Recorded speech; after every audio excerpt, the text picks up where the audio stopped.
Okay, so we have rebuilt Hashtag United to the Premier League all the way from step 7, but it gets much harder from here. We need to win the Premier League, a European competition, and most historic competition in England, the FA Cup. But we have a couple of issues. Financially, we are absolutely ruined. Our club facilities are the same as they were in non-league, and our squad is built up entirely of Championship and League One players. And to make matters worse, we are in the year 2039, so it is only regens we are going to find. So intense scouting, high tactics are the way to win the Premier League. So let's find out how we do it and how we can turn Hashtag to the best club in the world here in this rebuild. And when we finished off last time out as Championship winners, winning the title on 88 points ahead of Bournemouth on goal difference, and we had a superstar player, Mr. Steve Taylor, the 22-year-old English striker who was signed for just £135,000 from Crystal Palace. Scored 31 goals in 34 appearances, which is absolutely mental. And he is going to be coming with us into the Premier League, and he is our best player by far. And you can see he is a good Championship level player. The rest of the squad is not so good. It's a little bit worrying. TJ Stupple is a decent enough goalkeeper for the Championship, but the step up to the Prem, it's a little bit too far. The way I would describe things so far is like we're Ipswich. We've had back-to-back promotions, even though that's not the case. It took us 3 years to get out of here, but we've got a squad built of League One and Championship players, and that's how we currently stand. Carl Ball is one of our best centre-backs. He's going to get demolished in the Premier League. Obviously, there's no Erling Haaland at the moment, but a 5'10" little centre-back with mediocre defending, that's not going to cut it in the biggest league of the world. And if we look into our contracts expiring, pretty much everyone's contract is expiring from the first team. So it's going to be an absolutely chaotic transfer window. Do we have any youth academy players, you ask? No. We have half-a-star training facilities, half-star youth facilities, and 1.5-star youth recruitment. Why is it so bad? Well, financially, we have only just got the club to being in the positive.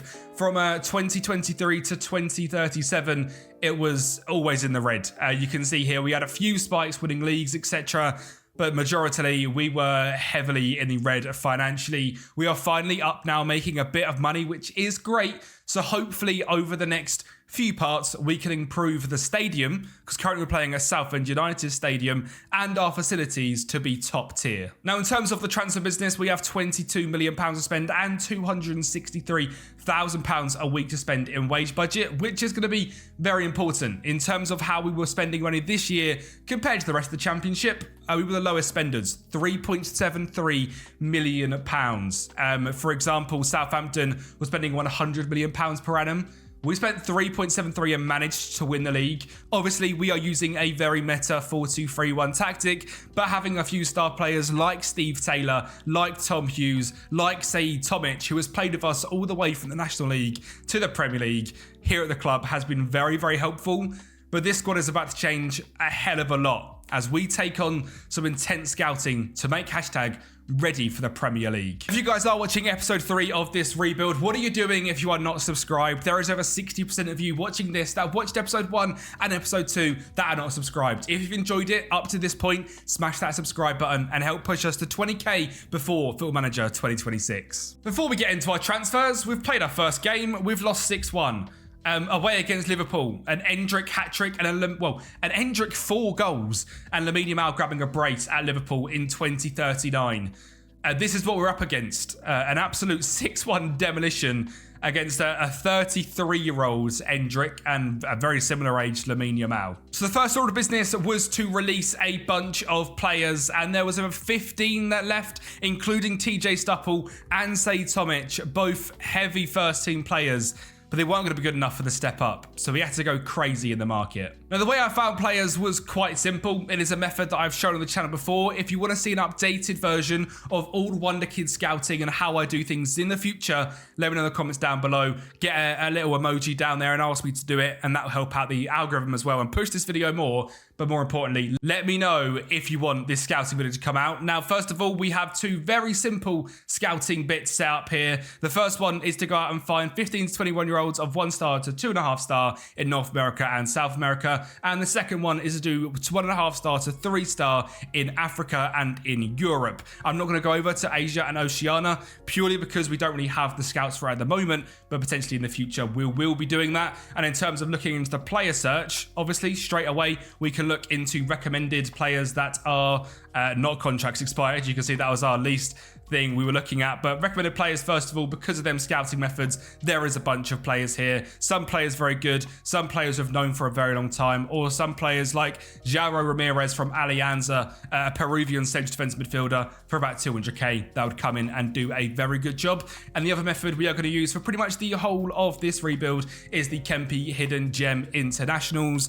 You guys know that I absolutely love doing this. We look at international players that are under the age of 21. I've worked out recently, just sort this by World Reputation, scout everyone that's above 2 stars, and you will end up getting yourself a bunch of decent scout reports. Already from doing this so far, we found Irvin Hernandez from Guatemala, who looks like a very decent right back. Not very consistent, so I'm not going to go and sign him, but if he had consistency for £1 million, he'd come in and do a decent job in the Premier League. But let's check out the actual players we did sign using their methods. So our first signing was the £525,000 signing of Danish under-21 international Michael Thiel from HB Køge, where he joined after he come through the academy at Copenhagen. Didn't quite make it, come down to the second tier of the Danish leagues and smashed it. £500,000. This guy looks outrageous. He's injury prone, which is a little bit scary. But £500,000, already a 4-star player, potential of 5-star, 20 years of age, great stats. It's an absolute bargain. We then made a few other quick pieces of business. Brian Bell was a free agent deal. Sadio Diatta was a hidden regen international from Senegal, £275,000 on a 3-star centre-back, already a value of 47 million. Pedrinho, the same, coming in from Academia in Portugal, £700,000. Elias Baum is a real player we've brought in. Free agent piece of business, comes in for literally a season to do a really good job at right back. But the next signing is a big one.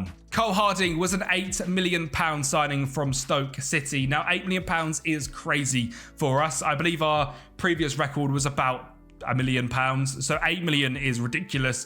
I brought this guy in because he played the under-21s for England. He's got good determination, good physicals, good crossing, good defensive stats, consistent, likes big matches, and he'll probably be here for the next 5 or 6 years and be our future left back for years to come. I don't really see a reason where we're ever going to sell him, other than if we progress at a crazy rate. He's apparently currently a good League One player, potential to be a Premier League left back. Looking at his stats, there is no reason this guy isn't a Premier League left back right now. So I'm very happy with the signing, despite it costing quite a lot of money. From there, it was more free agents. We had Modeste Zangare, a free agent cam, a new goalkeeper who is going to be our starter, Abubakar Dew, who is a 17 leadership captain material, good area reach goalkeeper with extreme consistency, which is great to have already at the club, and I think he'll be here for many, many years. Kazuke Doan is a defensive midfielder, Japanese player who again looks brilliant with high leadership. Important to get that in your first season in the Premier League. Daryl Stewart is next up, an English cam right winger or striker, looks very good and will certainly help out good old Stevie Taylor up front. Yusuke Ozaki is a Japanese striker loaned in from Manchester United with an optional fee of £7 million.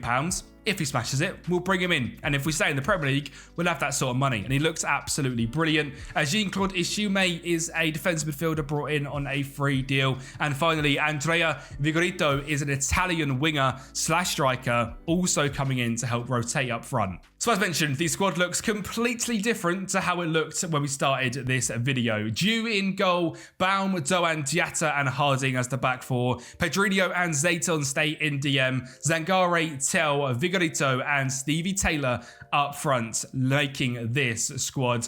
The bench, we're looking at Jack Austin, Davies, Carl Ball, Turner, Patmore, Bell, Ishweme, Daryl Stewart, Michael Eastman, Brian Garcia and Ozaki. You guys remember a lot of them names from the other 2 episodes. So they are still here at the club, but you can see straight away we have progressed into being a really good side. We have a few players now on par with Steve Taylor, which is kind of exactly what we needed to do if we are serious about surviving in the Premier League, which isn't going to be easy at all. The board want us to fight bravely. We're 2,000 to 1 to win the league. I've never seen odds this low I didn't even know it was possible, because when Leicester obviously won the Premier League in 2016, it was 5,000 to 1. Since then, and even on Football Manager, odds have come down to about 500 to 1 for the worst team. I've never seen it go to 2,000. This means we are absolutely screwed, and we are by far the worst team in the league. So this is going to be very, very challenging. Now, as mentioned at the start of the video, this video is not going to end until we win the Premier League, but also I want to win the FA Cup, as it's quite historic for #United to win the oldest competition in England. And I want to win a European trophy. Whether that's a Conference League, Europa League, or Champions League, I want that to happen in this video. So without further ado, let's get into Season 1 and see if we can survive our first test. Now, this season was going to be very, very difficult, but it didn't stop us from beating some of our brand new rivals heavily. We were facing up against Tottenham Hotspur here at the Southend United Stadium, filled with 9,000 fans. I'm not quite sure where Southend have gone to, but clearly we've stolen their stadium for this first season in the Premier League. A goal there for Seymour to make it 2-0, and we were just absolutely on form in this game. There wasn't many games this season this happened, but this one was one of them. And Vignotio grabbed a third goal before Steve Taylor grabbed a fourth to cap off a simply fantastic game and show that he still had the ability to compete here in the top side. And remember, we cost him £150,000. How on earth did we steal him from Palace? This season, he grabbed another 14 goals and got 3 assists, very similar to like Liam Delap level numbers, 33 games, 13 goals. He has got a value of £40 million. He is already the captain at the club. Steve Taylor, what an absolute legend. And he managed to drive us to safety in the league as well, which is unprecedented. As I said, we were 2,000 to 1, but luckily enough for us, Leicester, Birmingham and Brighton were worse. We finished on 37 points, so they were actually quite a bit worse, as Brighton finished on 32. We were miles off anything else, middle table, Europa League, Conference League, etc. That's really not the issue at the moment. This is going to be a good couple of years, I think, actually making this club and squad being ready for the Premier League. We are here, I say way too early. It should take us 3 years in the Championship. I think due to the pure growth we've had from the 7th tier to be here, it's going to take some time. We're already at the end of season 17 in this 3-part series rebuild. Let me know in the comments down below. Get your guesses in. What season is this going to finish on? It's going to take some time. Are we going to get to season 30? I've honestly got no idea. Get your guesses in the comments down below without skipping forward and cheating, you rascals. I know what some of you are like. Obviously, Steve Taylor was a star player for us, but the £500,000 signing of Michael Tell was also pretty damn good. Stats-wise, increased loads. Again, £500,000, 13 goals was great. And Carl Harding, the £8 million left-back, 11 assists, 4 goals, our player of the season. We really can't be complaining at that for a signing. He's kept us in the league, £8.5 million, his best season in his career. So it looks like we might have found an absolute legend at left back. And speaking of legends, I was interested to see if we were in the Hall of Fame yet. We are listed as a legend alongside Jeremy McKendy, which is hilarious. He retired after leaving us in 2031, 163 goals in 306 games. Already, Steve Taylor has made it after just 2 seasons as an icon. I mean, to be fair to him, he is a bit of an icon, isn't he? He's already got us into the Premier League and scoring goals there as well. And there's no one else here that I believe I recognise from us actually playing. Ross Gleed is here, Lee Hursit, Harry Honesty. I mean, a few players from real life. This graph is just fantastic to see the growth, and it's been very steady as well. I've seen some people like send in their saves, and they're incredible. In like 12 seasons, they've won the Premier League. I actually quite like the fact it's taking us a long time. We have really had to grind through and get this club up the leagues. And it's been very fun. It's been a very tough challenge, but probably one of my most fun here on FM. If I think about some of my long-term saves, we've got Altrincham, which was a massive journey. If you've not seen that, go and see that. And then Fort William in Scotland, where we signed only Scottish players. That took us 20 seasons, I think, to win the Champions League. It was an absolute mission in that rebuild. And again, if you haven't checked that out, go and check it out. It was an absolute banger. This season, though, we can really see the value of the squad has shot up. Last year, we had a bunch of £100,000 players, and that's about it. Now our goalkeeper's worth 20. Our 2 centre-backs combined value of 60. Our midfielders about 30. Cam's about 30. And our striker is doing bits as well. We're probably not going to bring Ozaki in, despite his contract expiring at United. Didn't really impress in the slightest. And the other player that did certainly impress was Daryl Stewart. Obviously a free agent piece of business coming in from Arsenal. 6 goals, 7 assists, a 6.74. For a free agent, we really can't complain of that. Him and Stevie Taylor are the 2 legends of this season, alongside Carl Harding. So 3 English players here at Hashtag. Despite us going out and signing a bunch of hidden regens, they are the 3 that have carried us to safety. Now, financially, of course, the Premier League comes with lots of money, so I don't imagine we're going to struggle anymore. We're up to £43 million in overall balance. There is no debt at the club whatsoever. We have a £46 million transfer budget, which should mean we're now able to kind of try and improve these facilities. So hopefully by the end of this video, we will have some decent facilities, and I'll leave you guys that do pick up this save file on Patreon with a club that is actually ready to go forward and dominate the world. As I said, this save file will be available on Patreon. It is up for sale for £3 with the starter, middle and end rebuild files. So if you want to grab that straight away, you can do in the link down below. Or if you want to help support every month, £5 a month, you get access to all the rebuild files we do here on the channel, as well as all the tactics we make as well. So it's a very value for money wise. We offer about 20 different things per month for £5, and it helps support me massively. And there's over 4,500 members over there now, so even if you want to go and join as a free member, link is down below. Come and join the Kempi army. Right, this season was a mix of free agents and bargains and a couple of big signings. First free agent signing, Charlie Sheffield, loaned out instantly to Carlisle. Looks like a very good option to potentially replace Steve Taylor in the future. As for the rest of free agents, we have Lee Lindsay from Manchester City, Stefano Berfancis from Millwall to be a rotational left-back, Gerardo Grossi from Brighton as a 32-year-old Brazilian winger. As a free agent, looks absolutely fantastic, already a value of £30 million as well. Bruno Camewo coming in from Bolton on a free agent deal. Jordan McCormack from Brisbane Roar is an Australian striker, again giving some good rotation options. Sylvester Paulson coming in also from Academia as a 20 determination midfielder. We love to see that. And then bargain signings wise, number 1 is Khalifa Kamara, a Senegalese left back, and Aviv Babas as another rotational striker, but signed for just £200,000. Our big signings, number 1 is Peru Munoz, a French centre back coming in from Eintracht Frankfurt, extremely consistent, just 21 years of age, and cost us $11.5 million. And number 2 is an absolute demon. He has the Wonder Kid tag. It's Yaya Agüe, an Ivory Coastian striker slash winger who Millwall already picked up from ASEC Mimosas in Ivory Coast. Damn you, Millwall, because they got him for just £250,000 and we had to spend $14.5 million. He's not contributed a lot to them in the game here, but looking at his stats, there is no doubt in my mind this guy's going to go on to be one of the best strikers in the game from Ivory Coast. 5-star potential, 5'11", decent speed, great dribbling, first touch, flair and determination. I think we've signed an absolute striker. And finally, I bet you didn't expect to see this coming. Carl Harding's left the club already. But he's gone to join Al Fatih, Saudi Arabia, doubled our money in one season.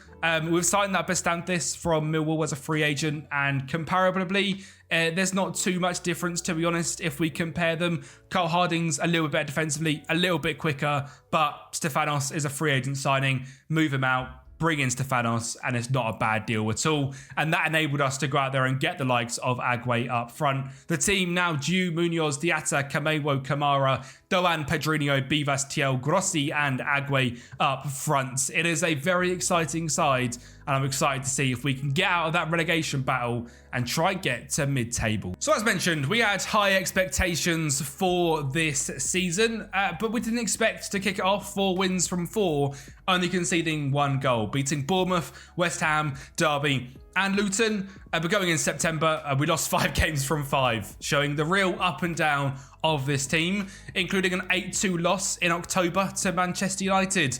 8-2 BU, that used to be the old saying, didn't it? November was unbeaten though, weirdly enough, after an 8-2 loss. And then December was a mixed bag. A few draws, a few wins, a few losses. Before January was again very, very similar to December. But it has shown that we've got already there about 8 or 9 victories. We're probably safe halfway into the season, which is a massive change on last year. So for the second half of the season, when we jump into the likes of January and February, where it was still a mixed bag, it was good to see we weren't just losing game after game, and we were heavy scoring as well. 6-1s against Derby, 3-0 against Fulham, and then a 5-1 loss against Newcastle, 4-1 against Watford, 3-1 against Everton, and in the final month of the season, holding our own against the likes of Chelsea and Manchester City. So a very impressive year compared to the season before. And a lot of it was down to a few of our players. Daryl Stewart, free agent from Arsenal 2 seasons ago, 13 goals and 6 assists from right wing. And despite signing new strikers, Steve Taylor stayed as our main, scoring 16 goals and getting an assist. Once again, proving he is just irreplaceable in this club. And while somehow his goals and the likes of Daryl Stewart led us to 7th place in the Premier League. Now, we are miles off the top 6. I mean, 22 points off of Spurs, who are just a place ahead of us. But the middle pack between 7th and 13th is separated by 10 points. And then it's a huge drop-off from there. We just really capitalised on the league having an off year. I mean, it's such a weird season. I've never seen a 22-point gap between 6th and 7th. But here we are, with a -5 goal difference, qualifying for the Europa League. Now, I hate to be pessimistic. I'd actually have rather finished 8th. There isn't a chance we win the Europa League. The Conference League, however, famously said many times on this channel, is the easiest competition to win on Football Manager.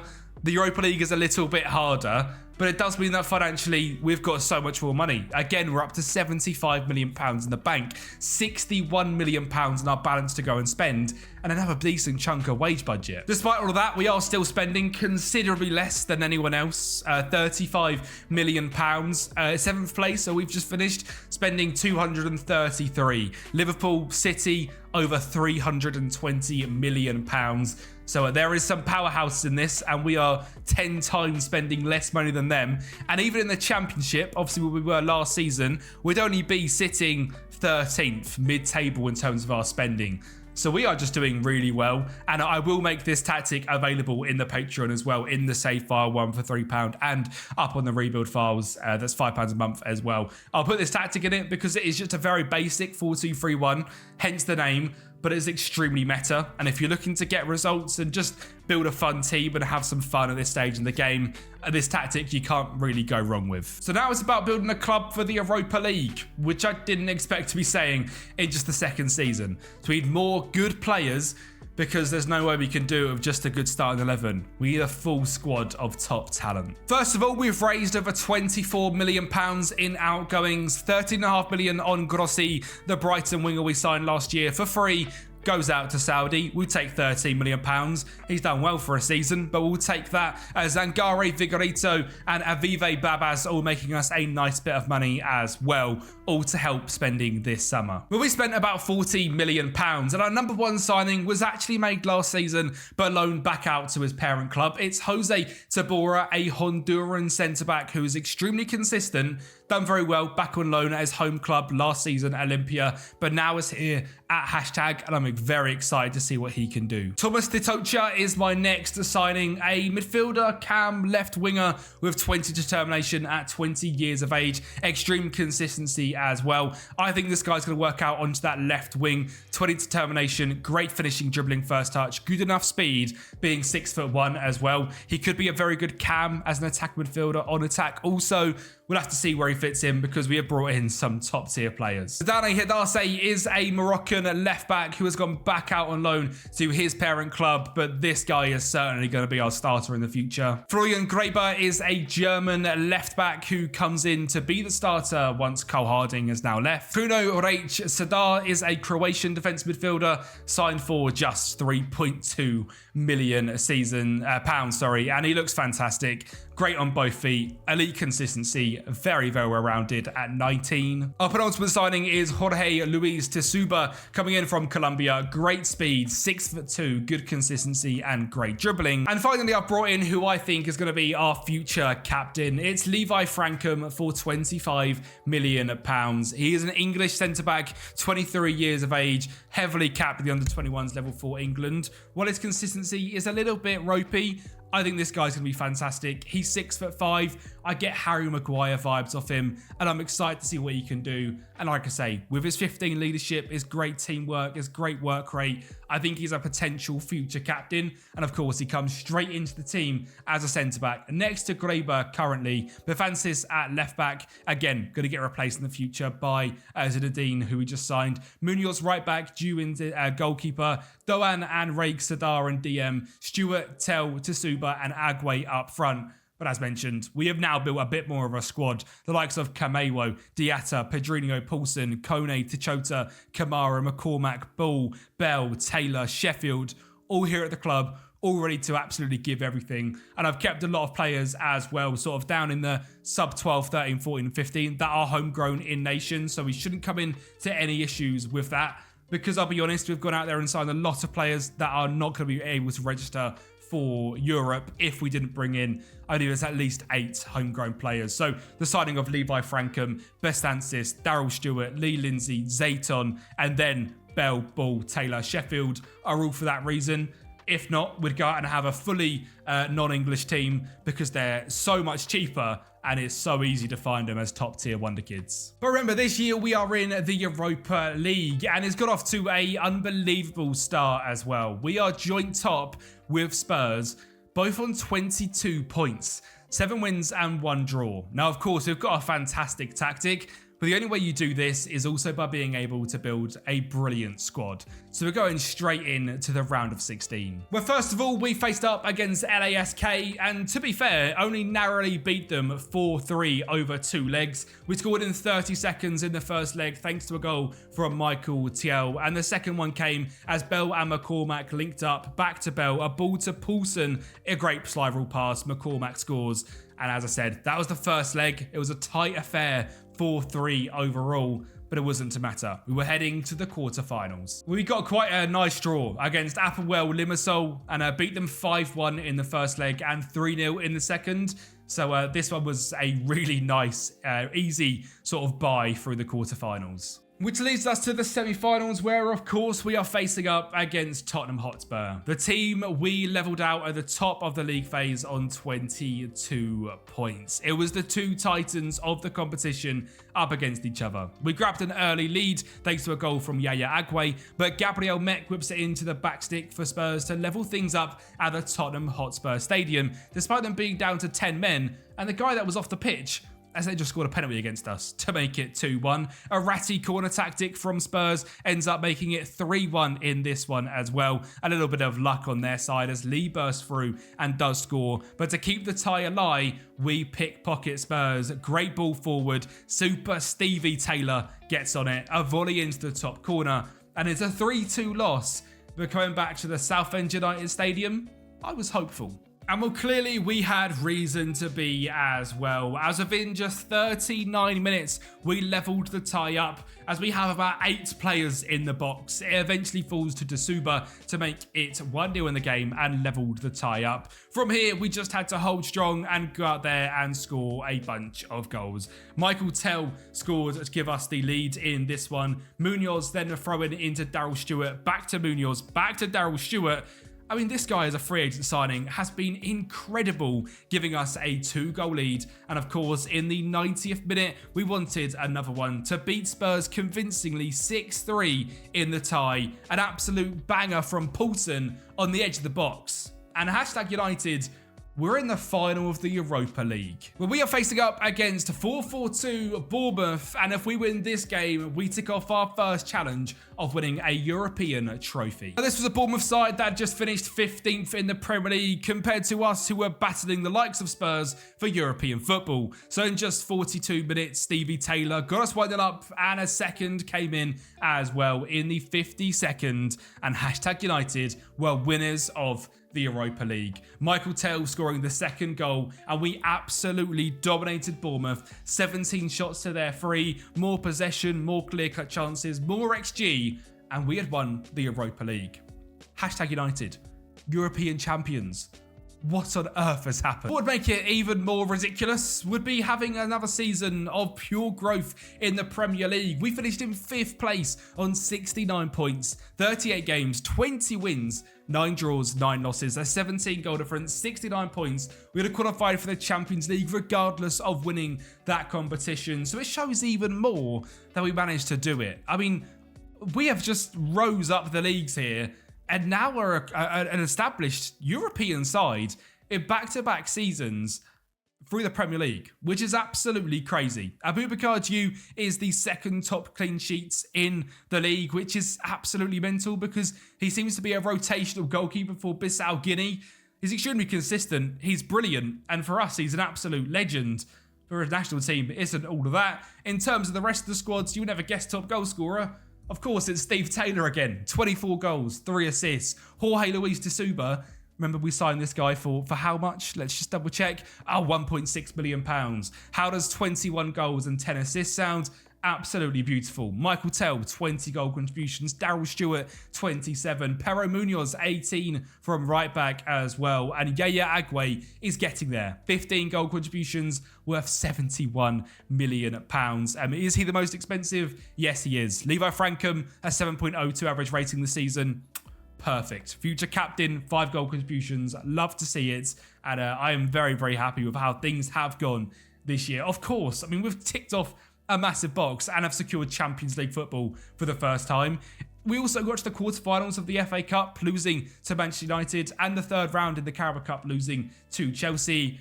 But we've done wonders here. Hashtag United are extremely rich, and we are on the up. And well, because things have gone so well, we've made just 2 signings. Number 1, Brazilian. We had to bring in a Brazilian centre-back. Santos comes in from Cruzeiro. And number 2, we've gone big on our striker. We have finally brought in the man that I think will take us to a Premier League win. It's Evan Ferrer, a French striker from FC Nantes. 20 years of age, 35 million, but 16 strength, good speed, great finishing, good composure and determination. This guy is one of the best out there currently and costing us just £26 million. Being 20 years of age, this guy is going to progress into a superstar. So for the first time in this version of the rebuild, things have not changed really much in the team other than a brand new centre-back and a brand new striker. But of course, what has changed is hashtag are in the Champions League. So let's go and see what we can do up against some of the best clubs in the world. Well, once again, it was an extremely consistent season in the Premier League. We are still in the top 6. At what point are hashtag a big 6 side? We're going to have to debate that in the comments down below. 3 seasons finishing in the top 6. Are we officially a big 6 side? Have we made hashtag part of the big 6? It's incredible. The top team, Liverpool, are though 20 points ahead of us still. I think we are still quite some way of winning the Premier League. We seem to be doing very well in this level. I mean, above Manchester City this season. We've beat the likes of West Ham, Watford, Villa, Arsenal now down in 13th place. And are now trying to catch up to the likes of Spurs, Chelsea, Newcastle United, Liverpool. But they are like leaps and bounds ahead. We check out Manchester United. Up front, we've got Stephanie Smeyers, who's got 19. Yes, 19 finishing. And he's just an absolute god. He must have cost a fair bit. 217 million. Yeah, fair enough. That's about as much as our whole squad. Managed by Rafferty Wart. God, if I ever see United managed by Rafferty Wart, I will smack myself in the face. Liverpool, who's their, striker and their absolute star. Managed by Xabi Alonso, which is pretty cool. Still got Endrick at the club, and up front next to him is Misra Dedic, a 20 flair striker from Serbia. That's not what you normally see from Serbia. You normally see a 6'8" Nikola Zigic kind of guy, but this guy looks brilliant. And yeah, there's a reason they're winning leagues after leagues. And the same goes for United, Spurs and Chelsea, all the new big 4. But for us, there was another competition we were looking to attempt to win. The Champions League. I wasn't looking to win this competition. I'll be completely honest. I'm buzzing we are here. We have finished in the second 8. So we'll be facing up against the third 8 teams, which still includes the likes of Chelsea, Dortmund and Leipzig. But because we're in the year 2043, things have changed a fair bit. I don't really know who the best teams are in the world right now. I'm going to show you this straight away. We haven't won the league here. Not the league, the Champions League. But to be fair, it looks very much like it. It's a very traditional big teams. Barca, Madrid, Liverpool, Arsenal, Madrid, PSG, City, Madrid, Atletico Madrid, PSG, Chelsea, Liverpool, Chelsea United, Napoli, Newcastle, Barcelona, and Napoli winning it again. But in the top 8, we do have the likes of Frankfurt, Villarreal.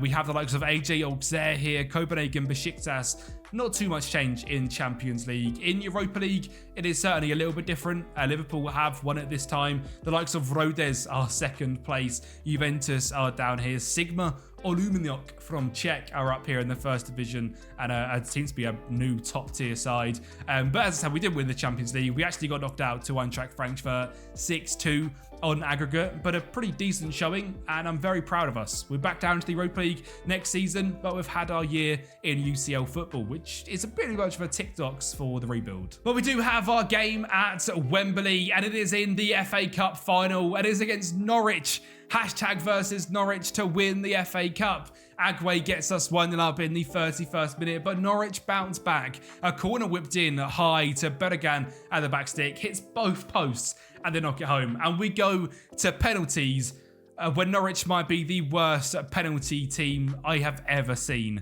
They missed their first while we score. They then missed their second as Prosser puts it against the post, the first one against the crossbar. We are going to score our second if the ball ever stops rolling, which I don't think it will. And there it is. Yaya Agüe puts it into the back of the net. I love a little glitch there in FM. And then Norwich miss again. So we have ticked off box number 2. We have lifted the FA Cup, beating Norwich in this one to our final part of the whole rebuild of over 20 seasons now is to lift the Premier League. We've won the Championship, we've won the Europa League, we've won the FA Cup. It's now time to make hashtag Premier League champions. And the one way you don't build a Premier League winning squad is selling your best player to rivals. That's exactly what we've done. Daryl Stewart, remember the free agent signing a couple of seasons ago? 45 million. He did just score 17 goals in the league, but 45 million, and look at his stats, I know I can go and replace him for probably 2.5 million from Argentina somewhere. So I've cashed in, and I've made some good signings. The man I've actually brought in to replace him cost us £23 million, but he's an 18-year-old wonder kid from Belgium with 20 determination. It's Wies Hendricks. This guy looks incredible, and I genuinely think within the next year, 2 years, we might have like a 200 current ability player. 20 determination on a player this level is so rare to find. 17 passing, 17 technique. He's the regen of Kevin De Bruyne, and he's here at hashtag United. Next up was the bargain £6 million signing of Facundo Ramirez coming in from Roma. Diego Hurguero is a Spanish centre-back signed from Sevilla, who again looks absolutely brilliant. He cost us £6 million. Dwayne Pearson was my next signing, a Canadian cam brought in from Toronto FC with some very well-rounded stats. If for some reason Hendricks isn't ready, this guy can come in and perform straight away. And finally, Drissa Traore, a Ivorian left-back brought in from Crystal Palace, £11 million. He looks very well-rounded at just 21 years of age. So here we are then. Ferrer, Tsuba, Hendricks, Agüe is the front four. Raik Sudar, Ramirez, Munoz, Juego, Frankham, Traore, and you in goal. I think we are ready to compete, or at least finish again in the top 4. But I think it's time for hashtag to win the Premier League. Well, we nearly ticked off another trophy in the rebuild in the Carabao Cup, but we lost to Birmingham in the final 1-0, which was a bit of a disappointing result as Birmingham had finished down in 10th place in the Premier League. And we know we're better than them. One thing I need to quickly say as well, we have moved to the London Stadium. Yes, where West Ham play. I don't know how it's working, but we have moved to the London Stadium for now, because the hashtag United Stadium is being built. And hopefully we see it in this rebuild, because we're not going anywhere just yet. We finished 5th place in the Premier League, 62 points. It seems to be a bit of a normal points tally for us at this point. Again, in the top 6, which is amazing, but not managing to win anything. The Europa League was semi-finaled by league winners at Manchester City. So understandable that we didn't win the competition, and was a bit of a weird year for us. Wies Hendricks, he was ready. 29 goal contributions. This guy's incredible. We have literally got Kevin De Bruyne reborn, which is amazing. He was our only standout player though. Diego Aguero, the £6 million centre-back, was next. Abubakar Diu, I think it might be time to move on soon. 62 games. He's doing bits, but we could probably do better. Zinedine, our left back, is now here. 9 assists. Graeber, 8 assists. Dwayne Patterson did bits in the cam role as well. Evan Ferrer did grab 20 goals. Stevie Taylor still grabbed 12. And Thomas Tuchel grabbed 20 goal contributions. But as we can see from the average rating, we just need to be playing a little bit better. And I think there's a few too many 3-star players here. I think we need just a few more superstars. Because also, we had a release clause on Jorge Luis, which is really annoying. And he left us to go and join Saudi side Al Khalij the summer last year, which we didn't see as obviously it was after with a release clause, etc. So a little bit frustrating, but it's a position we need to go and improve. I've gone out and found an American wonder kid, John Orantes, coming in from Inter Miami. Another under 20 player who looks like one of the best in the world. American, 5 caps, 16 first touch, 18 determination, great mentals, good physicals. And from Inter Miami, costing us just £6 million. Big John, I think he's going to be great at left wing. We've then signed Portuguese right back Borja Correa, £22 million. Another theme here, 20 determination, elite consistency. We are getting them superstars now. Eric Nemec is a rotational / backup goalkeeper who signed from Plymouth for just £3.5 million. And then we found a striker who I think could be the striker if Evan Ferrer isn't. It's Jesus Gil. He is a 6'5" striker. I love a big striker with good speed, good finishing and composure. We'll see if he makes it. He cost us just £6 million. Oscar Maringaya is a Spanish winger coming in from Real Madrid for £16 million. He was a rotation over there. Comes in here as a decent player. And finally, the free agent signing of Andrei Zhukov coming from Metalist in Ukraine. Free agent piece of business. Value's very small. It's about to shoot up because I think this guy is going to be a really good rotational player for us. Quite a few decent signings in that window there. I think we need to potentially improve on DM as well. We have a bunch of players which are good rotation options, but no standouts, so potentially a potential to improve before we win the league. Jesus Gil, I think, could be the striker. If not, Evan Ferrer. Orientes, Hendricks and Agüe, a brilliant free. I'm excited to see what this season holds. Again, I think it could be bits. I mean, we're in the Europa League again.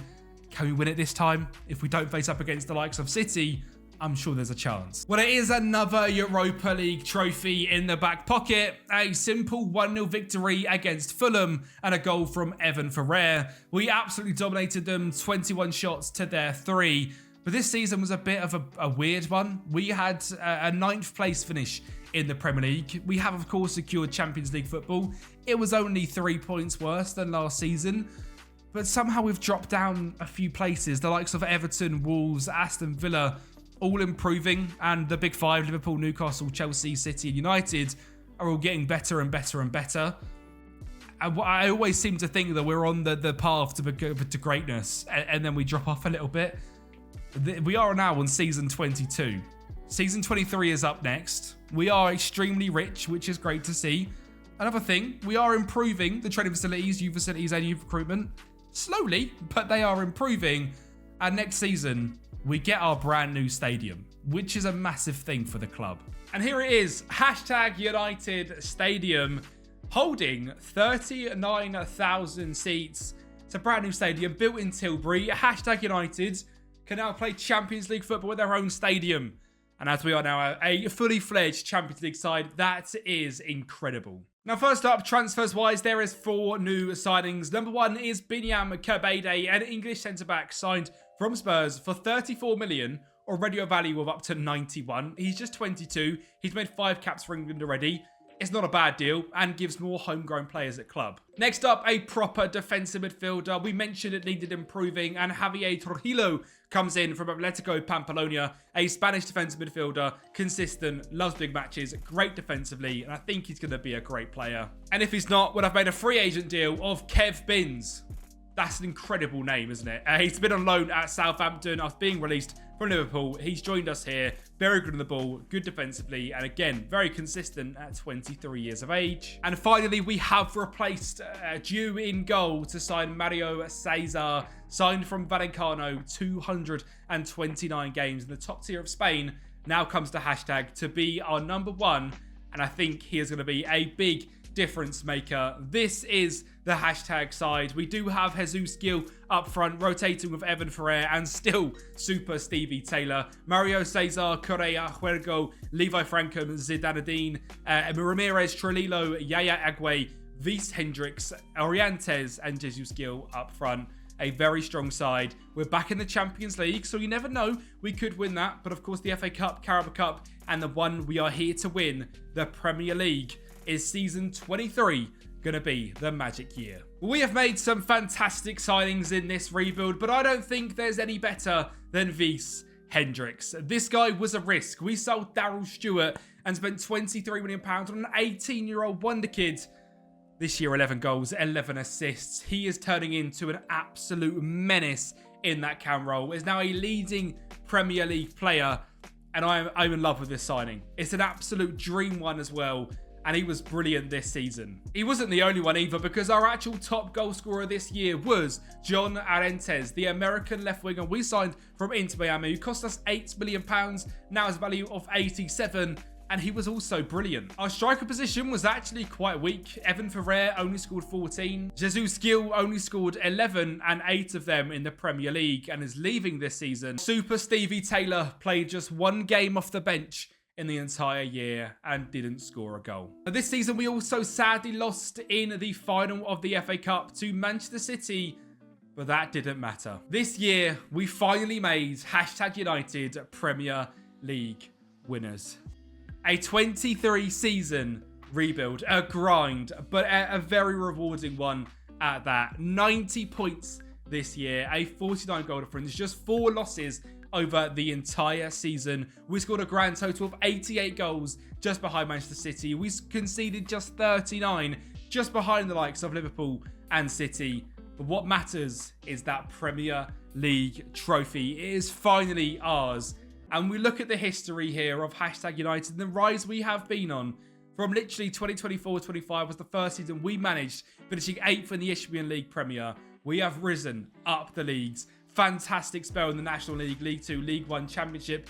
Premier League has been a really consistent rise, and then we've now finally won it. We end the rebuild with a Premier League title, an FA Cup trophy, and 2 Europa Leagues. Hashtag United also now have 2.5-star training facilities and 3-star youth facilities, and nearly in the gold stars for youth recruitment. We're a 4.5-star reputation side, and hashtag United are even captained by Levi Frankham. I knew this would happen. One day he'd become the captain. It's been an incredible, incredible rebuild. Again, just what you're looking into the history and some of the players that have made it onto this list. Daryl Stewart is a favoured personnel. Vice Hendricks, a favoured personnel. Steve Taylor also still here. But we leave the club as a legend alongside Jeremy McKendy, who at the start of this rebuild, well, he was pretty legendary. Thank you so much for watching the hashtag United journey. It has been an absolute pleasure to rebuild the tags. If you don't know it, hashtag it, and I'll speak to you guys next time.